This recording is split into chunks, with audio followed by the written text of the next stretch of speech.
The X Zone Radio Show with Rob McConnell is largely an opinion talk show. All opinions, comments, or statements of fact expressed by Rob McConnell's guests are strictly their own and are not to be construed as those of the X Zone Radio Show or endorsed in any manner by Rob McConnell, Relmar McConnell Media Company, the X Zone Broadcast Network, its affiliated networks, stations, employees, or advertisers.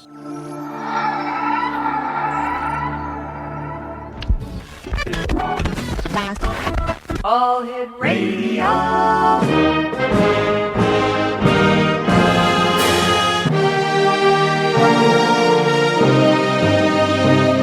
Welcome to the X Zone, a place where fact is fiction and fiction is reality. Now, here's your host, Rob McConnell. Welcome back to the X Zone. My name is Rob McConnell. We're coming to you live and around the world on the Talkstar Radio Network, X Zone TV, and on shortwave. Our toll-free number is 1-877-528-8255. Email xzone@talkstarradio.com. On MSN Messenger, talkstarradio@hotmail.com. And our two websites, www.xzoneradio.com and www.xzonetv.com. Before we get to my next guest, David Campione, the top 5 signs you really need to clean up before the big Super Bowl party. Number 1, people keep slipping on pumpkin remnants on the porch. Number 2, there's a dust bunny for every song on your iPod. Number 3, inside the refrigerator just growled. Number 4, not one needle is left on the Christmas tree. And number 5, Carrie 2004 is written in dust on your coffee table. And for those of you who may have missed this earlier tonight, the top 5 movies coming out about the presidential campaign. Number 1 is Throw Obama from the Train. Number 2, The McCain Mutiny. Number 3, The Hillary Have Eyes. Number 4, Mitt Could Happen to You. And number 5, the documentary on John Edwards' campaign, Untraceable. Joining me now is David Campione. He grew up in Philadelphia and southern Jersey, also known as the Greater Delaware Valley. He was in the United States Coast Guard from 1965 to 1969, one-year tour in South Vietnam, 1966 to 1967. He received his associate degree from LDS Business College, Salt Lake City, Utah. He is a professional photographer and has been a professional photographer since 1970. He also does commercial and industrial photography, and has been doing freelance stock photography for the past 25 years. David put his father's UFO collection, he put his father's UFO collection he acquired since the 1950s and produced the world's greatest UFO flying saucer video documentary, and he did the narration for it. He received the EBE award from the UFO convention in Las Vegas, Nevada, for the best UFO documentary in the world under 1 hour by a couple or minutes. The award was given under DC Productions. And I've asked David to join us tonight so that he could also try and help us better understand the UFO and the UFO videos and the photography that has been taken of this something in the skies over Texas. And David, how are you, young man? How are you doing? I'm doing great, Rob. How about yourself? Doing pretty good. Thanks very much for joining us, David. I respect your photographic experience and your knowledge, and I'm just wondering, David, maybe you can answer this: why no one yet has taken that smoking gun photo of a UFO? I mean, besides yourself. I think I have it on my DVD. Of course, I did not take it, but a couple other people have taken it. Basically, Mr. Paul Villa. On the Stephenville, I found out quite a few shots of this possible same craft on the YouTube. I don't know if you've seen all the ones that are up there. Mm-hmm. And the one that was near the Arkansas border. Yes. That actually shows a good craft with the lights on the bottom of it that this woman took, and she wouldn't give her name out, but that one was pretty interesting on the oval shape. But at that time of night, it was it took me a while to locate it, but they said it was at 6 p.m. Now I don't know what how dark it was on January 8th at 6 p.m. in Stephenville, Texas. Mm-hmm. And unless somebody had a good digital video camera that had a wide optic lens, a large iris that would open to allow more light come in, that was one of the key. I think it was the main key on why nobody really recorded that, because I don't even own one of those. David, stand by. We've got to take a 2-minute break. David Campione is our special guest. www.spacioussky.com. We'll be back in 2 minutes. Don't go away.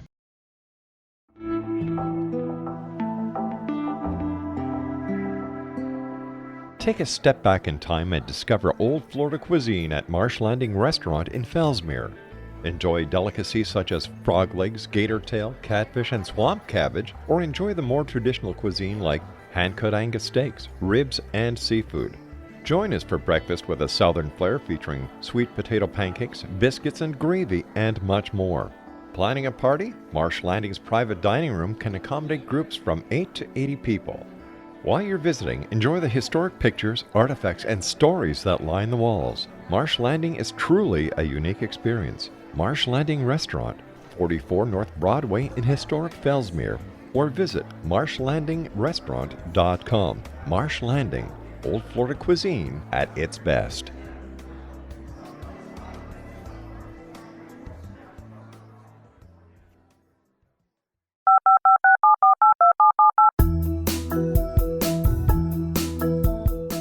Did you know that when you're on the road with limited data or Wi-Fi, you can still listen to the X-Zone Radio Show with Rob McConnell, The Science of Magic with Gwilda Wiyaka, X-1, Dimension X, Space Patrol, and every minute of the X-Zone broadcast network by calling 213-401-0080, courtesy of Audio Now.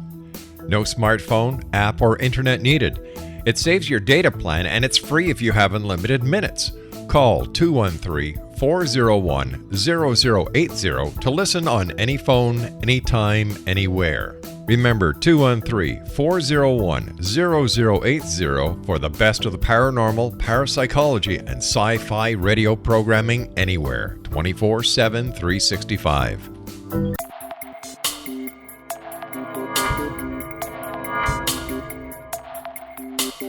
Are you interested in the paranormal, ghosts, UFOs, or psychic phenomenon? Join me, Tim Bartley, co-host of Talking to Spirits with Lightworkers Tim and Justina, coming mid-January 2017 to the XZBN. We will channel spirits live and talk to them, revealing all kinds of amazing information. Spiritual attachments will be found and removed on the show, and so much more. To find out when you can listen to Talking to Spirits with Lightworkers Tim and Justina, visit www.xzbn.net for listeners on both sides of the veil.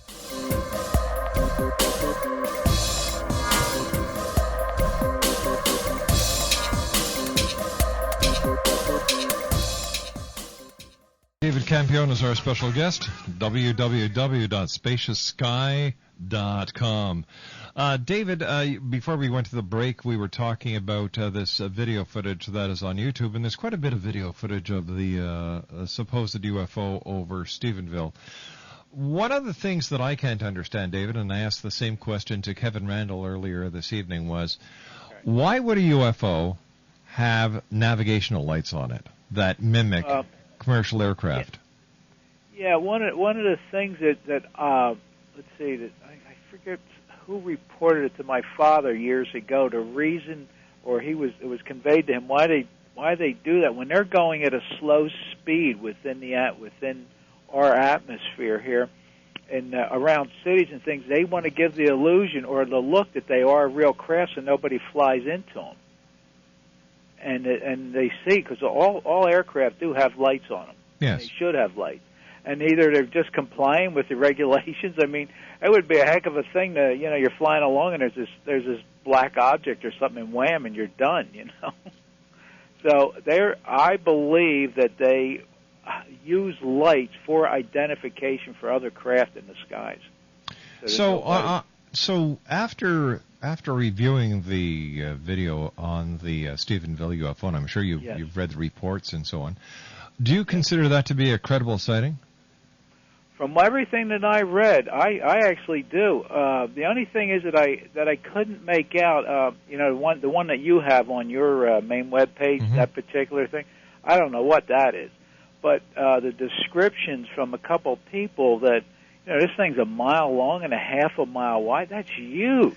Now, you see, this is what I can't understand. That if the craft is this big, how come only a handful of people saw it? Like the way it's lit up. And according to some of the witnesses, 1 mile, 1.5 miles long, my God, this thing would stick out like a sore thumb. Yeah, as the one guy said, it looked like a Walmart in the sky. Walmart's taking delivery to the next step. We don't deliver the product, we deliver the store. Absolutely. Gee, yeah, I don't. Well, what I found, I mean, having read quite a bit of some of the different people, the one guy, when the initial report came out, he had his hunting rifle out with the scope, and I'm thinking, what the heck is he doing hunting at night after I found what time it was? But apparently that's what he used to observe the craft at, by using the scope, I guess he didn't have binoculars, so he used his rifle scope to view the spacecraft. But then the major, what's his name, Carl Lewis from this 301st Fighter Wing in Carswell Field somewhere in Texas, he says, well, you people didn't see that. It was 2 commercial jets passing by. Well, give me a break, Rob. These things are a few hundred feet off the ground. The commercial jets don't fly that low in the remote areas. They're 30,000 and above, or 40,000 feet. And they don't hover at 300 feet off the ground, or neither do our military jets, unless it's a Harrier that was playing. But a mile-long Harrier jet, I've never heard of such a thing. But once again, the mile-long UFO, the way it was lit up, something is wrong with this entire story. Something is wrong. More than a handful of people should have seen this 1.5 mile long UFO that was lit up like a Christmas tree. Well, they said 30. What do I have in here? One of the 38 people. I mean, that's more. That's quite a few people that have seen this thing.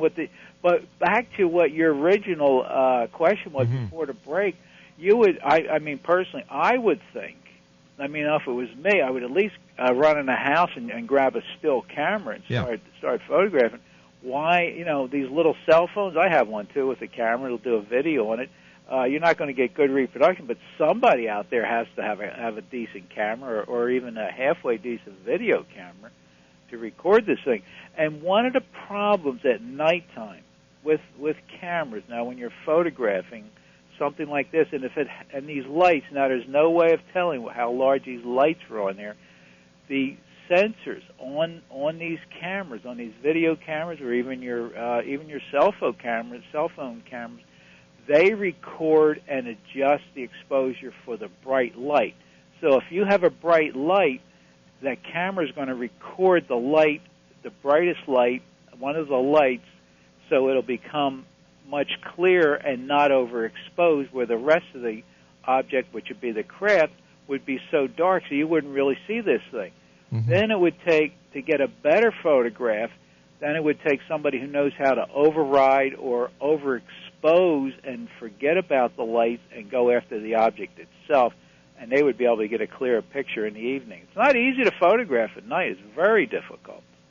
And, unless they have a professional out there doing it, we're not going to see much. And apparently we aren't seeing much. No, we're not. No. The DVD that you have, Yes. that won the awards, tell our new audience who we've had several stations who've joined us since you were on with us last, David. Tell them about the video. We have, my dad acquired a lot of information over 25 years on doing flying saucer research in the Philadelphia, southern New Jersey area, which is called the Delaware Valley.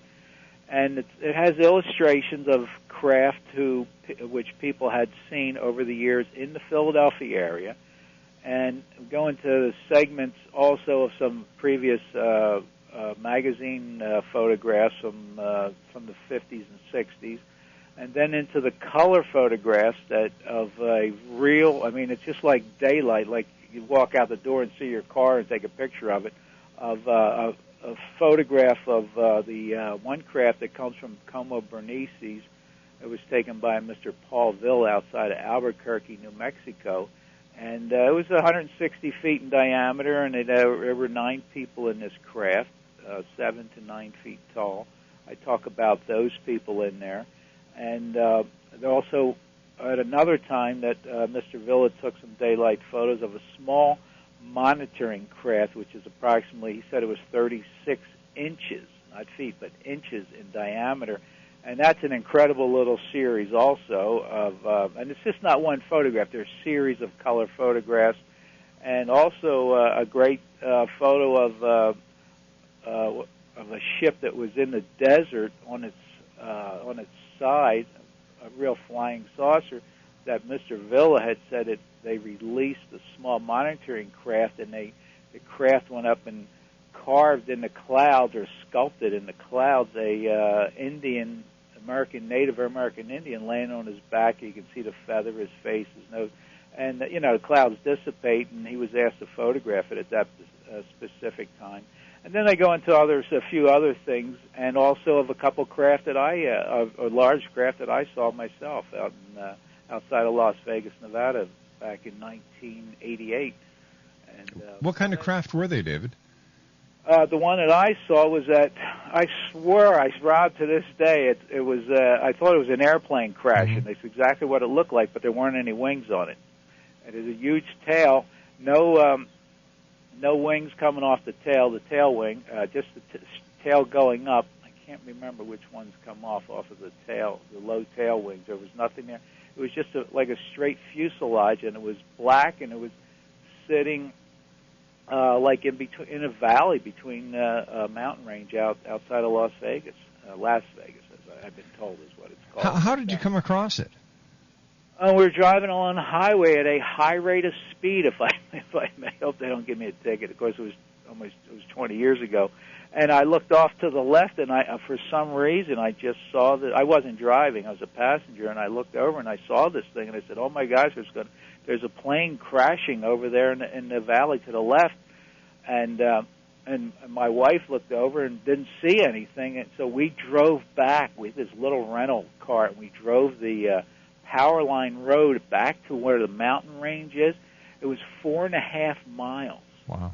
And this thing looked like it was right next to us, within maybe 200 yards, and we drove all the way back. We parked the car. We're walking over these hills out in the desert, and there's nothing. We couldn't see anything. And I thought, well, maybe I'll throw a rock and see if it's sitting there. My wife says, no, don't.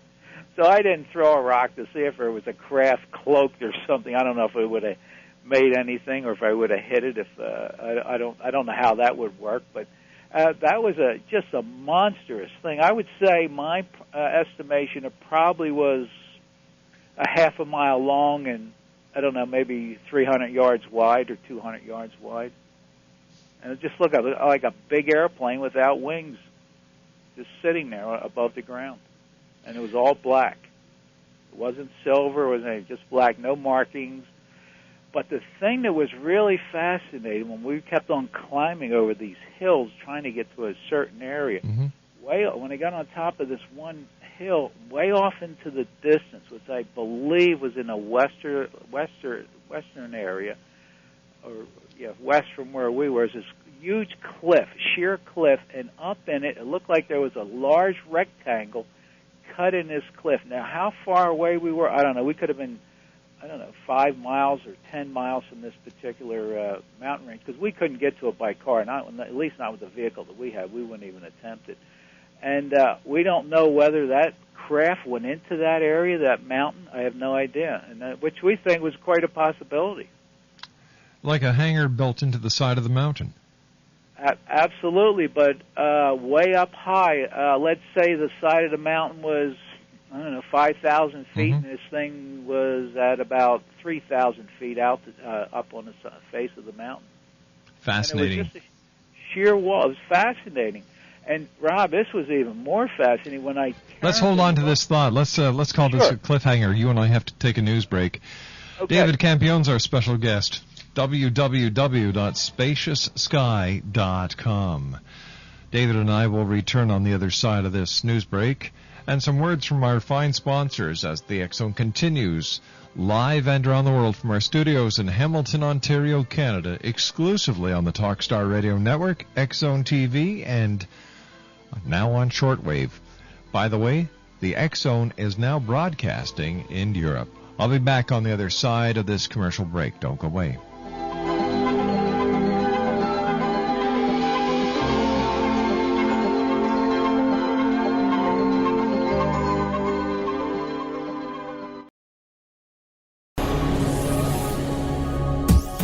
This is the X Zone Broadcast Network, broadcasting worldwide on broadcast affiliates and satellite program providers, including CNN Broadcast Network, Sirius Satellite Network, Star Media, Good News Radio Network, Angel Broadcast Network, Wiki Broadcast Network, and WPBN TV. For more information on the X Zone Broadcast Network, visit us at www.xzbn.net.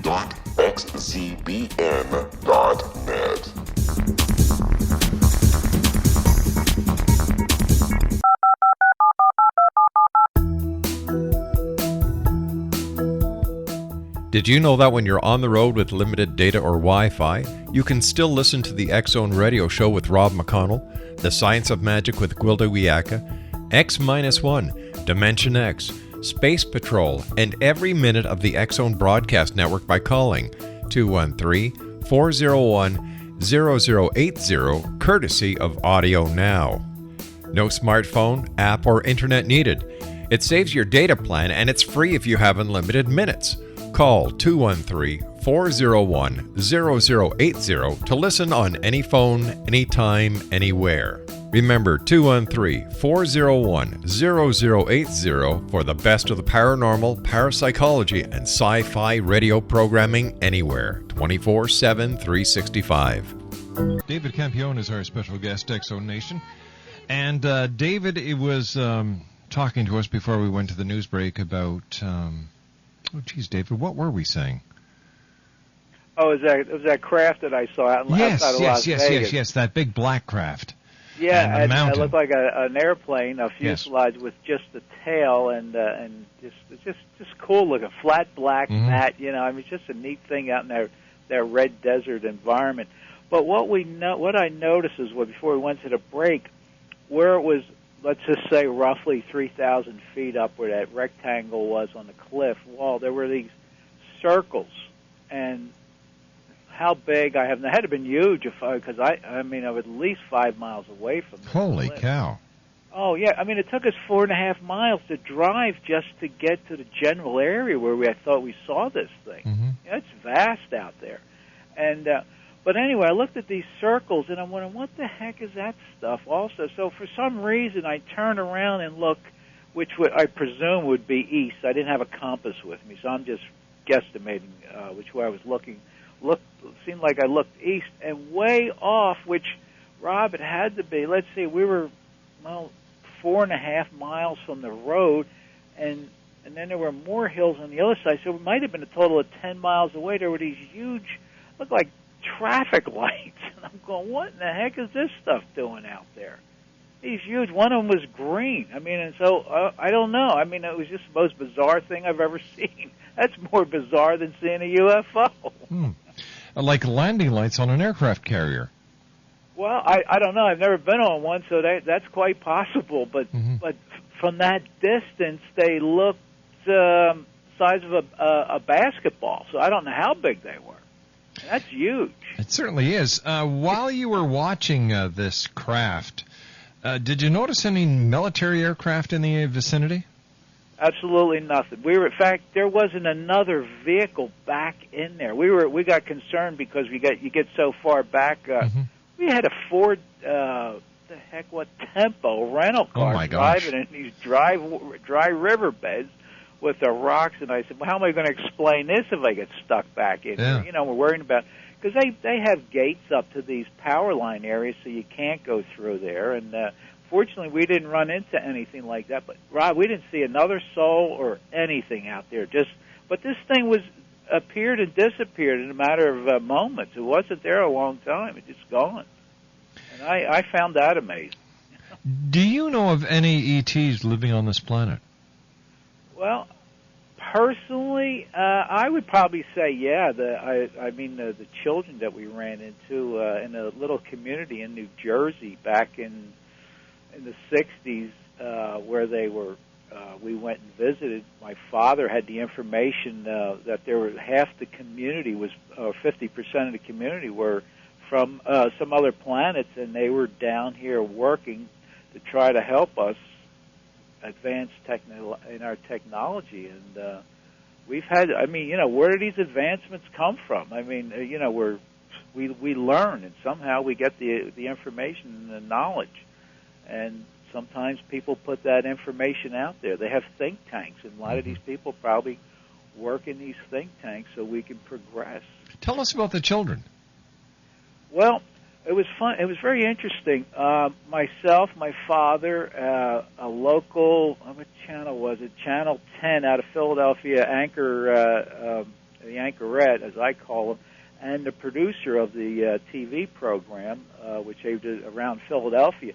The four of us drove to this community in New Jersey, and we drove went down through the housing area and kept on going. The road went from blacktop, turned into dirt, and at the other end, which was really strange to have a convenience store away from the highway and back further in the woods or in off the main road, kind of.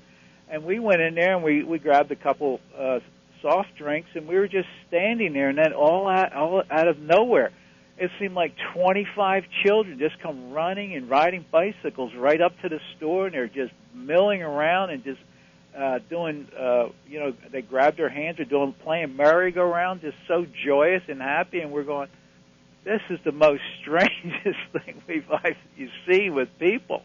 And they were just high, and they just all nice-looking children.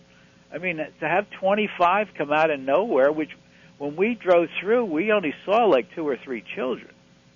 And there were only a couple adults that we saw. Of course, it was during a work day. And it was probably about 3 in the afternoon. And most people would have been working. This shop owner, he didn't say anything of the convenience store. He just thought, we never even asked him anything, and nothing was recorded. We didn't have any cameras with it, any TV cameras with it, but my father gave this reporter, said, you can come along, I'll show you where I think and what I was told where these people live at. And it is a little community. That's the only place that I know of in New Jersey, if they're still there. I'm sure somebody's around, but how many or maybe they moved on or left, got in a craft. Because it used to be a hotbed of flying saucer activity, and the place isn't far from Fort Dix, New Jersey, where the big Air Force base is. Where were they from? No idea. No idea. We never knew. Never knew. At least I never did. Nobody ever said anything to my father where the people were from. They said they just came down here to help out. But how do you know that these children were from outer space? Well, we don't know. I mean, never did ask them, but it was just in a community that you're in, and where supposedly people who are living there which was from outer space came to this planet, volunteer themselves, and they've procreated, and have children, I guess, so they could grow up as possibly a learning experience and also to help out. Tell me, in your estimation, how many different visitors from other planets are visiting planet Earth? Probably 150 different species of or different visitors. Now I don't say species because the only thing I know are humanoid that visit. My father had never received anything that dealt with reptilian, lizards, God knows, snakes, whatever the heck these people come, cockroaches, I don't know. And they're just different people who come and visit from different solar systems and galaxies within our universe. But why do they come here? Let's just observe and see how we're doing. Our planet, or our solar system, has been, I don't know for fact, okay, this is not a fact, but it's all conjecture, that we're here to learn something. We're here to be here for whatever's happening with this planet at this time. And a lot of people chose to incarnate, if you believe that you have a soul, that you incarnated at this time. And this planet and this solar system has been moving to, as they say, the psychics say, to a higher vibration. And something is going to happen. Now, what's going to happen, and this is what everybody's coming here to experience in the physical when whatever happens. And apparently it's going to be what's this, 2008? Supposedly it could have something to do with this 2012 that's coming up now. I'm pure conjecture, Rob. No fact at all in this. Do they pose a threat to us? No, not to my knowledge. I've heard of. We've had reports where people, especially down here in Florida, where somebody saw a beehive-shaped craft, and he took a shot at it while he was hunting, and the beam came out and hit him to subdue him. Didn't kill him, but they were just acting in self-defense. And I've never seen any aggressive moves. We've had some of our military craft have crashed trying to go after these, but that's their fault for doing this. I mean, you're not going to try to catch something that's doing 5,000 miles an hour when you have a craft that can do like 500 miles an hour. It just doesn't make any sense. But maybe they just have to make a showing. I don't know. Tell me, do you believe the governments of the world are suppressing the information to the public about UFOs? Absolutely. Absolutely, Rob. And I'm sure we're leading the way here in this country. And of course, there's been many people out there. I think one of the big persons involved in lawsuits with our government for freedom of information, I believe, is Dr. Stephen Greer. Has been like a bulldog on him for years, and it's been as he's having a hard time at it. And hopefully, something's going to break. And why they won't release it? And Rob, here we come back to Stevensville, Texas. The Air Force says, "Oh, there were jets." No, there wasn't anything there. There were commercial aircraft, and then 3 weeks later they say, "No, we had fighter jets." Well, come on, why are these? The guy should be court-martialed for lying. They should convene a board and court-martial this major for lying, and anybody else who was involved with them. But who's going to do that? Now I see that MUFON's down there putting pressure on them, which is good. Have you had anybody from MUFON on about this yet, Rob? We invited them to come on, but they declined. They didn't respond to us, and I'm not the kind of person who will just sit here and swallow everything they say. Yeah. I don't have a lot of respect for MUFON. Yeah, my father was a member years ago when he was alive, and I guess in the 50s and 60s and 70s, and he got out of it because he was convinced all they were doing was just giving the information for the government. They're just like out there, I'm sure they'll debate it to no end, but I'm sure their files are, accessible to the government. Who knows who funds them, unless it's all, they do it privately. I don't even know anymore. I don't follow them or deal with them. Yeah. But I found it very interesting reading your article about the Stephenville, Texas, on your website, that you went after, you requested all these different people to come on and talk, and nobody showed up or even emailed you. Is that correct? Right. That's right.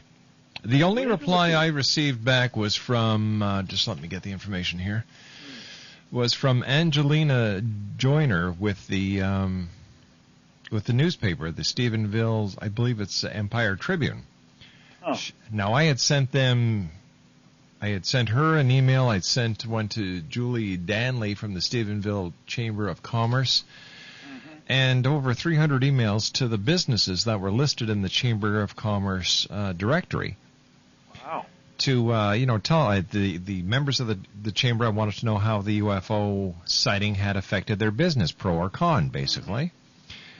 And I wanted to talk to the Chamber of Commerce president about the being thrown into the media spotlight as well as being catapulted onto the world map.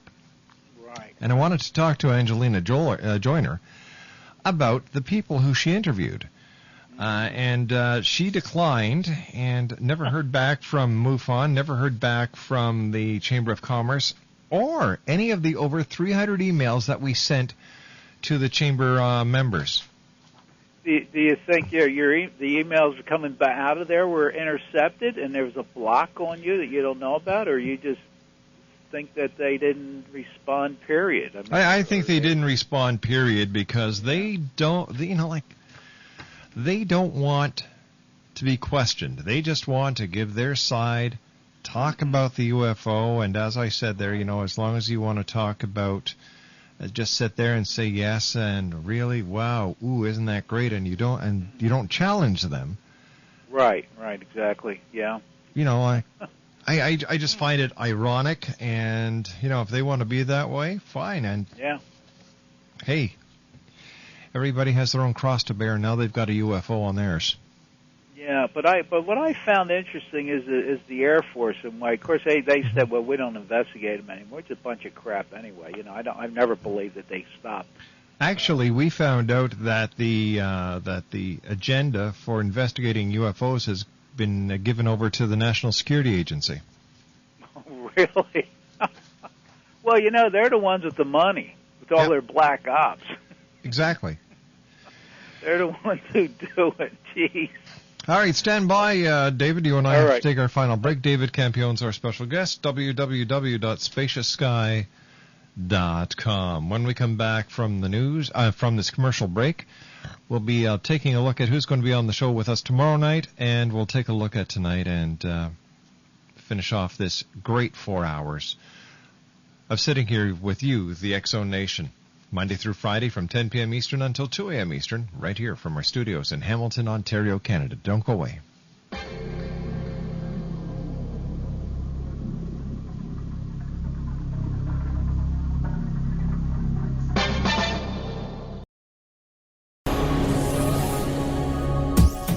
This is the X-Zone Broadcast Network, broadcasting worldwide on broadcast affiliates and satellite program providers, including CNN Broadcast Network, Sirius Satellite Network, Star Media, Good News Radio Network, Angel Broadcast Network, Wiki Broadcast Network, and WPBN TV. For more information on the X-Zone Broadcast Network, visit us at www.xzbn.net.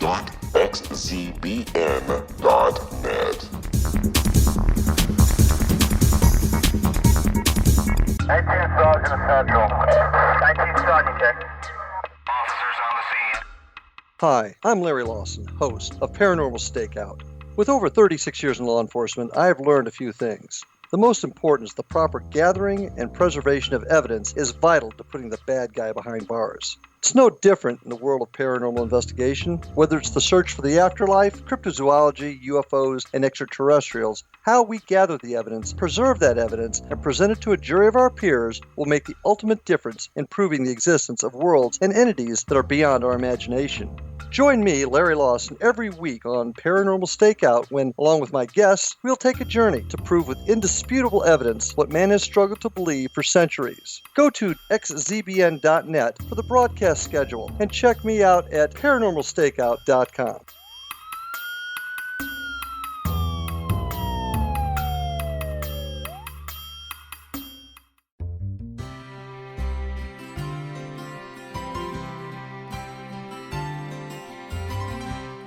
True healing must address 4 levels: physical, emotional, mental, and spiritual, for us to live joyful and productive lives. We tend to treat 3 of the 4, leaving the spiritual languishing. If you're tired of the same dysfunctional patterns cropping up in your life, Soul Balancing is for you. Trixie Phelps, owner and founder of Soul Balancing, is a naturally gifted energy healer trained in numerous esoteric forms, including shamanism. Trixie has created a powerful modality that safely and effectively clears your energetic field. A soul balancing session can remove interference, heal trauma, and restore your hope. Contact Trixie for a life-changing long-distance session today, www.soulbalancing.world.